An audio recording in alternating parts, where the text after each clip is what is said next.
નમસ્કાર મિત્રો, હું છું ડૉક્ટર જિજ્ઞા ત્રિવેદી, જયવીર હોસ્પિટલ વતી આપ સૌનું સ્વાગત કરું છું। આજે આપણે પ્રાઇમરી ઇન્ફર્ટિલિટી માટે 5 આયુર્વેદિક રેમેડીઝ જોઈશું। બધાને સહેલાઈથી સંતાન સુખની પ્રાપ્તિ નથી થતી હોતી।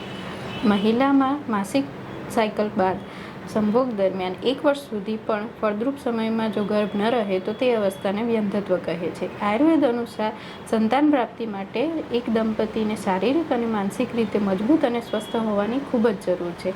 એની માટેની 5 રેમેડીઝ આ પ્રમાણે છે। પહેલું તો ઠંડો ખોરાક લેવો। ઠંડો એટલે કે જે શરીરને ઠંડક આપે। તીખો, તળેલો, મસાલાવાળો બહારનો ખોરાક ખાવાથી શુક્ર ધાતુની ગુણવત્તા પર અસર કરે છે અને શુક્ર અને ઓવમ બંનેની માત્રા અને ગુણવત્તાને ઘટાડી શકે છે। માટે એવો ખોરાક ખાવો જે પચવામાં સરળ હોય અને શરીરને પણ ઠંડક આપે।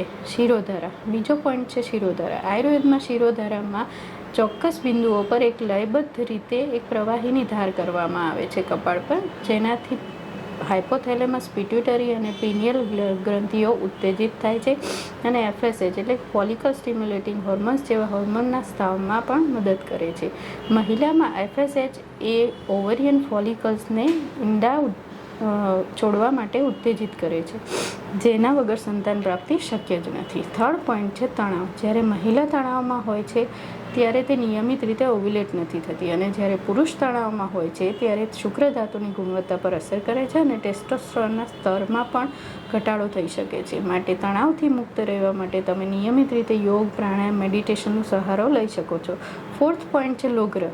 આ જડીબુટ્ટી સ્ત્રીઓમાં ગર્ભધાન માટે ખૂબ જ જરૂરી છે, જે FSH અને LH એવા બંને હોર્મોન્સના સ્ત્રાવને ઉત્તેજિત કરે છે, જેનાથી ગર્ભપાતનું જોખમ ઘટી જાય છે અને પ્રેગ્નન્સી રહેવામાં મદદરૂપ થાય છે। લોગ્રને દિવસમાં નિયમિત 2 વાર મધ અને દૂધ સાથે લેવું જોઈએ।